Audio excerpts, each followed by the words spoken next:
नमस्कार दोस्तों, आप सभी का स्वागत है हमारे उस खूबसूरत शो जिसका नाम है मानव गुरु और भगवान या विश्व शक्ति से संपर्क। इस पूरी सीरीज में हम मानव गुरु को लेकर के हमें आपके सामने आते हैं, जिसमें हम बहुत सारी बातें लेकर के आते हैं, उनकी जीवन यात्रा को लेकर के आते हैं। हमने शुरू किया था उनके बचपन से किस तरह से उनका जीवन आगे बढ़ा, फिर इंजीनियरिंग करी उन्होंने। इंजीनियरिंग करने के बाद फिर वो नौकरी करने के लिए मुंबई तक आ पहुंचे थे। दोस्तों, संघर्ष किसकी जिंदगी में नहीं, लेकिन संघर्ष में भी सफलता सबको कहाँ मिलती है? वही उन्हीं को मिलती है जिनके साथ सृष्टि भी जुड़ी रहती है, जिनके पास खुद करने की कुछ हिम्मत होती है, ताकत होती है, एक साहस होता है, एक जज्बा होता है। उसी जज्बे को लेकर 900 रुपए जेब में लेकर के मानव गुरु पहुंचे थे मुंबई में एक कंपनी में काम करने के बाद फिर जीवन की यात्रा आगे शुरू हुई। हमने उनसे बात की थी, आज उसी सिलसिले को आगे बढ़ाएंगे इस एपिसोड में। गुरु जी नमस्कार। नमस्कार सर, कंपनी में आपका काम शुरू हो चुका था। अब एक आपके दिल में कहीं तो कुछ लगन थी कि आपको खुद का भी काम कुछ शुरू करना है, मैं कब तक नौकरी करूंगा, ये था कि नहीं था? नहीं, मैं हमेशा वही सोचता था। अभी थोड़ा एक्सपेंस लेना जरूरी था, वो एक्सपेंस लेना कैसा एक्सपेंस होते गया, फिर यार मेरे को खुद तो करना है, क्योंकि ऐसा ही ये करने का मतलब नौकरी करते जाने की जगह में ये खुद का मैं खुद डेवलप कर लो, एक कंपनी ओपन करो, फिर काम ले लो, फिर काम अच्छा काम करके दिखाओ, ये हमेशा आना चालू था।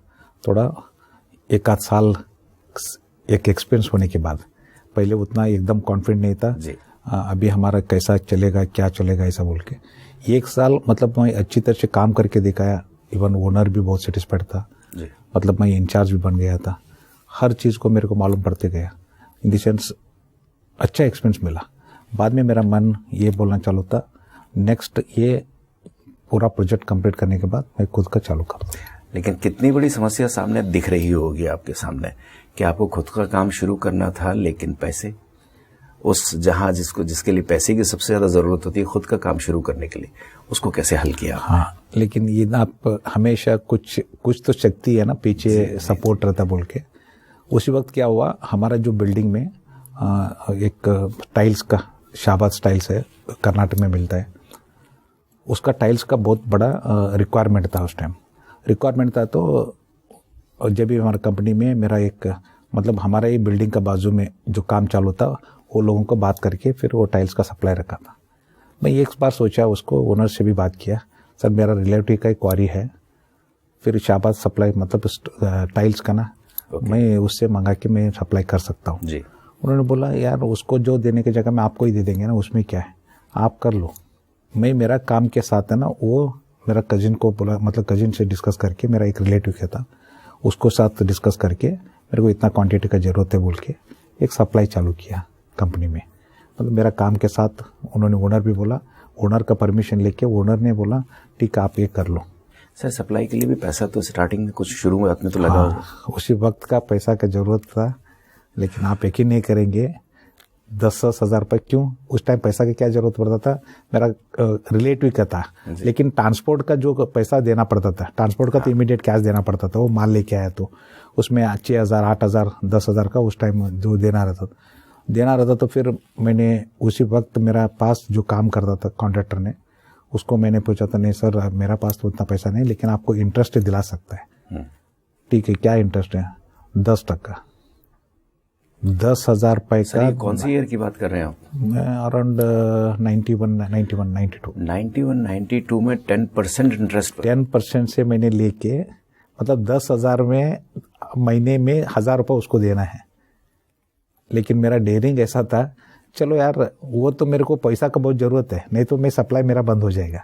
लेकिन इसमें मेरे को 1,000 रुपये इंटरेस्ट भी दिया, मेरे को 1,000 रुपये बचता है, 2,000 बचता है ना, बस होगा। ये डेयरिंग से मैंने उससे 10-10 हज़ार रुपये कभी गाड़ी आता तो उस टाइम लेने का, फिर 1 महीने के बाद उसको ये करना। दोस्तों, हम ये नहीं कहते कि संघर्ष हर आदमी संघर्ष नहीं करता, लेकिन इस संघर्ष के पीछे कितनी मेहनत होती है, एक हिम्मत होती है, वो हिम्मत की ज़रूरत होती है। और ऐसे ही लोग जो संघर्ष करते हैं वही तो प्रेरणा स्रोत बनते हैं, और वही प्रेरणा बनकर आज गुरु जी हमारे साथ यहाँ पर बैठे हुए हैं। सर, फिर शुरुआत हो चली थी वहाँ से, और पहला पेमेंट आपको सप्लाई का मिल चुका था प्रॉपरली, और उसके बाद फिर एज ए वर्कर भी आप वहाँ काम कर ही रहे थे? नहीं, मेरा काम तो एजुअली इंचार्ज था मेरा, वो साथ में है ना, उसके साथ तो गाड़ी आता था, उसके लिए उसका टाइम जरूरत नहीं था। आके अनलोड कर लेता था, अनलोड करने के बाद मेरा सुपरवाइजर वो गिन लेता था कितना क्या है, उतना क्वांटिटी आया बोल के। और मेरा काम में कुछ भी प्रॉब्लम नहीं था। जो ये सप्लाई का काम कर रहा है बोलेगा तो मैं एक ही हमारे ही बिल्डिंग में लिया था ना, दूसरा बिल्डिंग में मैंने सप्लाई करने का ऐसा कुछ वो चीज़ नहीं लिया था। करेक्ट। इसलिए वो यूजुअल मेरा काम के साथ ही जो भी कभी एक हफ्ता में 1 गाड़ी 2 गाड़ी आता था, उतना तो अनलोड करके फिर बाकी सुपरवाइजर मैनेज कर। 1991 में जब आपने कंपनी ज्वाइन किया, आपका शायद सैलरी 1200 रुपये था। इनिशियली मेरे को 1200 रुपये था। 1200 रुपये से फिर एक इंचार्ज बनने के बाद वो 5000 तक लिखे। लेकिन एक दिलचस्प बात और सामने आती है कि 1200 में भी आप 700 खर्च करते थे, 500 रुपये बचाते थे। हाँ, लेकिन वो भी एक बड़ा कहानी है। 1200 रुपये में 700 रुपये खर्चा करके 500 रुपये बचाता था जी। लेकिन 700 रुपये में कैसा एक महीना पूरा निकलता था, वो भी एक ये था। एक हमारा ये नवी मुंबई वासी में एक होटल था, होटल में जाके खाना तो फिर उसका एक राइस प्लेट बोलता है ना, एक प्लेट के लिए 15 रुपीज़ था, 15 रुपये था। लेकिन मैं उतना खाना भी, मैं पहले से भी खाना का बहुत कम खाता था। और जो 2 तंदूर रोटी और बाकी सब्जी पैसा बचाने के लिए तो कम नहीं खाते थे ना? नहीं, मेरा पैसा बचाने के लिए सवाल ही नहीं आता था। क्यों? मेरा कुछ जितना रिक्वायरमेंट है उतना मैं खा लेता था। लेकिन 15 रुपये देने के बाद भी मैं उसका 50% भी नहीं खा सकता था। अच्छा। हाँ, लेकिन मैं 1-2 बार ट्राई किया, वेस्ट जा रहा है, इसके लिए क्या करना पड़ेगा बोल के फिर बाद में एक बस डिपो है वासी का, बस डिपो में बाहर एक गाड़ी रात को खड़ा रहता था। उन्होंने 1 रुपये का 1 डोसा देता था। ऐसा 4 डोसा मतलब पेट भर के खाता था, लेकिन 4 रुपये 4 डोसा खा के घर पे जाके सोता था। सर क्या टाइम था, क्या वक्त था? आपने वो दौर भी देखा है जब 1 रुपये का 1 डोसा मिला करता था। अभी तो खैर वक्त बदल चुका है, सारी चीजें बदल चुकी हैं। सवाल ही नहीं। सर उन सारी चीजों के बीच में भी आपने कंपनी के लिए उतनी ईमानदारी से काम किया कि आपको सर्वश्रेष्ठ कर्मचारी का भी पुरस्कार मिला था। वो क्षण कैसे थे आपके? नहीं, अभी उन्होंने हर चीज में एंगल में देखता था। क्यों मालूम है? पहले हर जो ओनर है ना, जो भी उसका एम्प्लॉयज का ये देखता है how much is the honesty, मतलब उन्होंने कितना हॉनेस्टी से काम कर रहा है। बहुत एंगल से उन्होंने मेरे को देखा था, बहुत एंगल से देखा था। मतलब हर चीज़ में मेरा उसको सही लगा था। लेकिन he is the ultimate person है, मेरे को कुछ भी टेंशन, क्योंकि वो ओनर बॉम्बे का नहीं था, ही इज़ फ्रॉम पुणे था। पुणे से 1 हफ्ता में 2-3 दिन ही आता था साइड पे, बाकी हमको पूरा संभालना पड़ता था। वो चीज़ जब भी हमको एक मतलब बच्चा काम करता है, मतलब टोटली इंचार्ज का ये है, जब भी उन्होंने ये किया तो इसका पीछे बहुत कुछ उन्होंने सर्वे करने, because he has a lot of experience.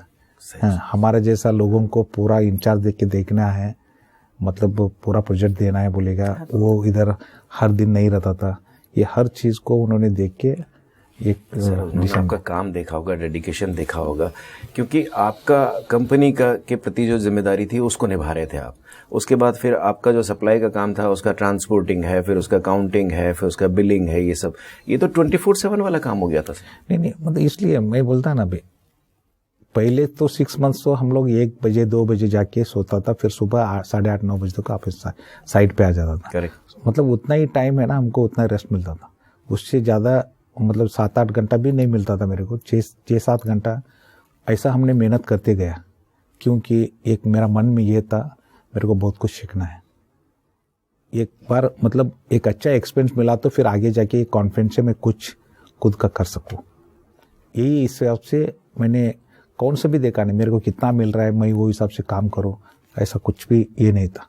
वो कितना भी देगा वो मेरा कैपेसिटी के हिसाब से वो दे देगा, मेरा काम का हिसाब से वो दे देगा, कुछ मैं सोचता ही नहीं था। इवन मैंने जाके भी मेरा पेमेंट इंक्रीज करो बोल के भी नहीं बोला था, उन्होंने खुद बोला था मैं इतना आपको ये कर रहा हूँ। सर ये 24/7 वाला काम, फिर उसके बाद पुरानी दोस्ती, फिर आपका पुराना जो इंटरेस्ट था जिन कामों में, फिर उसकी तरफ कभी सोचा नहीं, कभी नज़र नहीं गई कि मैं लोगों की मदद करता था, या सिर्फ आपके पास आपके जहन में सिर्फ यही चल रहा था कि मुझे कुछ बनना है? जब भी वो लोगों का भलाई का काम करता था उसी वक्त भी वो बंद नहीं था। जब भी मैं नौकरी करता था, मेरा दोस्त लोग मैं मुंबई में है बोल के मेरा रूम में आना चालू हो गया था, मतलब नौकरी के लिए तलाश में। वो लोग जब भी आता तो फिर मेरे साथ ही उसका खाना भी अरेंजमेंट कर लेता था। अभी नेक्स्ट हमने क्या किया, ये डेली खाने का उतना ये नहीं होएगा बोल के घर में बनाना चालू किया। फिर एक लड़का भी उसको रखा, फिर उन्होंने खाना बनाने के लिए अच्छा खाना बना के देता था। फिर इसके साथ मेरा दोस्त लोग भी आना चालू हो गया, तो एक के बाद एक आना चालू था। फिर मेरा कर्नाटक में जब भी मैं गांव गया था तो फिर उस टाइम में बोलता था, तुम मुंबई में रहता है, तुम क्यों इतना लोगों को तुम रूम में रख के उसको सब खर्चा देखता हो। लेकिन मेरे को वो खुशी होता था, एक मतलब उसका एक ज़रूरत है मेरा घर पे, मतलब रूम पे रह के, फिर उससे मेरे को पैसा लेना मेरा मन नहीं होता था। जो भी मेरा इसमें खाना के साथ था ना, उसको भी खाना खिलाना है, ये हिसाब से सर्टन मतलब 8-10 लोग तो मेरा खास दोस्त लोग आके मेरा रूम में रुक के फिर नौकरी मिलने के बाद जाइए। सर, कभी घर वालों की तरफ से कोई प्रेशर नहीं आया कि तुम क्या कर रहे हो, कैसे कर रहे हो, क्योंकि आपने खुद का काम शुरू किया था, तो कभी घर वालों की तरफ से कोई राय नहीं आई या कोई मशवरा नहीं आया, कुछ भी नहीं? नहीं, जब भी मैं खुद का करने का डिसीजन लिया तो फिर उन्होंने बोला अभी 2 साल भी नहीं हुआ तुम्हारा काम कर रहा है, लेकिन इतना जल्दी में मतलब खुद का वही मुंबई के जैसा शहर में खुद करना उतना ईजी नहीं है, क्यों इतना आप ये कर रहे, और 1-2 साल के बाद देख लो बोल के। लेकिन मेरे को एक वक्त मतलब नटराजन साहब से डिस्कस करने के बाद एक माइंड में फिक्स हो गया था अभी, और मेरे को 2-3 साल में मेरे को शादी कराने वाला था घर वाला, उससे पहले मेरे को जो भी ट्राई करना है बोल के फिर मैंने बोला नहीं मेरे को अभी ही करना है, ये साल से ही करना है, यही कंपनी पूरा प्रोजेक्ट कंप्लीट करके उसको हैंड ओवर करके मैं बाहर निकल के फिर चालू करना। सर, एक कंपनी के बारे में मैंने पढ़ा था और उसके फोटोग्राफ्स भी देखे थे, सहारा नाम की एक कंपनी हुआ करती थी, तो उन्होंने कुछ फोटोग्राफ शेयर किए थे लोगों के साथ कि हमारा एक 10 बाय 10 का एक रूम था और उसमें हमने हमारी कंपनी की शुरुआत की थी। तो पुराना एक टेबल था, 2 लकड़ी की चेयर थी, उसके साथ शुरू करी थी। आपके साथ एक और कहानी जुड़ी हुई है, एक स्कूटर हुआ करता था आपके पास, उससे आप 100 से 150 किलोमीटर का सफर जो है आप किया करते थे, उसके बारे में कुछ? नहीं, ये तो क्या 10 बाय 10 का ही एक ऑफिस लिया था जब इस खुद का चालू करने के बाद, और बाहर का एक टेबल मेरा, एक उसमें से एक पार्टीशन करके मैं एक सेपरेट मेरा कैबिन बना दिया था वही 10 बाय 10 में, और 3-4 लोग काम करने के लिए मेरे साथ रहता था, और साइड का ही ज़्यादा काम रहता था। और उसी वक्त एक मतलब जाने आने के लिए, क्योंकि मेरा काम जो लिया था वो 50-60 किलोमीटर का आगे वो काम था मेरा, वासी से उधर तक जाना चाहिए, इसलिए एक काइनेटिक होंडा बोल के उस टाइम जो एकदम पॉपुलर गाड़ी था उस टाइम मैंने लिया था नया वाला, वही गाड़ी में मेरा डे टू डे सफ़र है ना, अराउंड 100, 150, 200 किलोमीटर भी मेरा सफ़र रहता था जब भी मैं खुद का चालू करने के बाद। उसमें भी इतना मेहनत, और वही स्कूटर में मैं घूमता था। सर, अभी तो जैसे हम ये बोल सकते हैं ग्लोबलाइजेशन के बाद ये जो है इतना संघर्ष बढ़ गया, इतना कंपनीज के बीच में रेस बढ़ गई है, इतना कंपटीशन बढ़ गया। उस दौर में भी क्या कंपटीशन था कंपनीज में था, क्योंकि आपको इतना काम आसानी से मिल पाना मुश्किल था कि आसान था? लेकिन वो बोलता है ना, कोई कुछ सपोर्ट होता है, विश्व शक्ति का सपोर्ट है ना, भगवान का सपोर्ट है। एक महाजन साहब बोल के एक सिडको में एग्जीक्यूटिव इंजीनियर था, उसी टाइम उन्होंने बोला 1.5 लाख का तुमको काम देता है, तुम कर सकता है क्या, एक गाँव में एक रोड बनाना है। मेरा पहला उधर से सफ़र मेरा चालू हुआ खुद का। हाँ, लेकिन उस टाइम से मैंने बहुत मेहनत करके उसमें से कुछ पैसा कमा के आगे निकलना पड़ा। मतलब आगे हम कैसा गया, एक होने के बाद एक काम मिलना चालू हो गया। और इतना ही नहीं है, लेकिन आप बोल रहे हैं ना, जो भी कंपटीशन होता है उसमें से काम लेना टफ था बोल के, इसके साथ है ना उधर का जो भी काम करता था उधर का गाँव वालों का बहुत कुछ तकलीफ देता था। मतलब जो भी है हमको पैसा दे दो, इतना ये करो।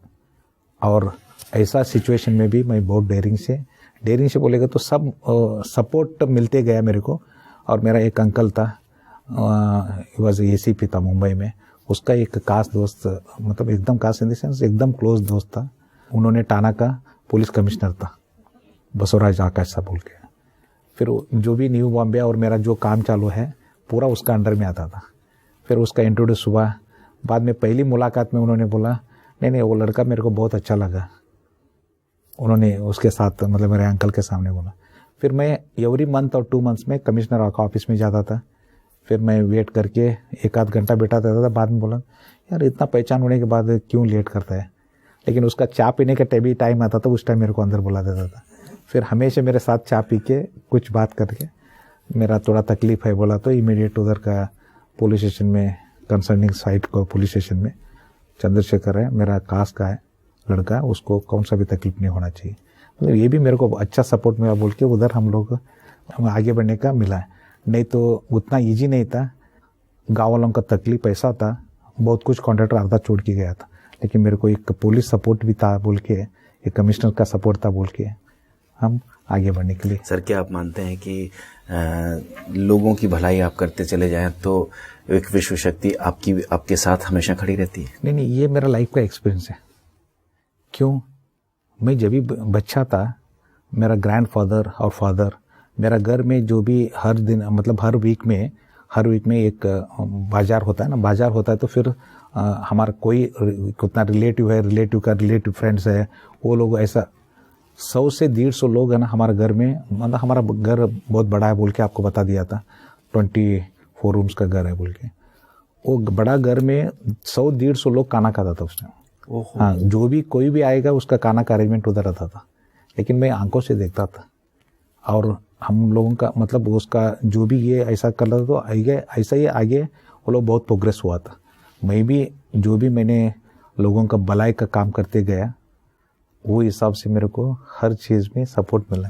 सर, ये संस्कार थे, इनको हम संस्कार कहते हैं। इसको हम कहते हैं कि एक परंपरा थी घर में लोगों की भलाई करने की, लोगों को खाना खिलाने का, लोगों को अपने घर में रुकवाने का। उस परंपरा का निर्वाह आपने किया है, उस विरासत को आपने आगे बढ़ाया है। गुरुजी, आपसे बहुत सारी बातें, अभी तो कई चीज़ें सामने आ, कई ऑब्स्ट्रक्शंस आपकी लाइफ में आने बाकी हैं। अभी हम उन सब चीज़ों को शेयर करेंगे ताकि लोग प्रेरणा ले सकें, क्योंकि आप अपने आप में स्वयं एक प्रेरणा है लोगों के लिए कि किस तरह से जीरो से ऊपर या बिल्कुल जिसको बोलते हैं कि फर्श से अर्श पर कैसे जाया जाता है, उसके सफ़र को हम शुरू करें। अभी इस प्रोग्राम में इजाज़त। नमस्कार।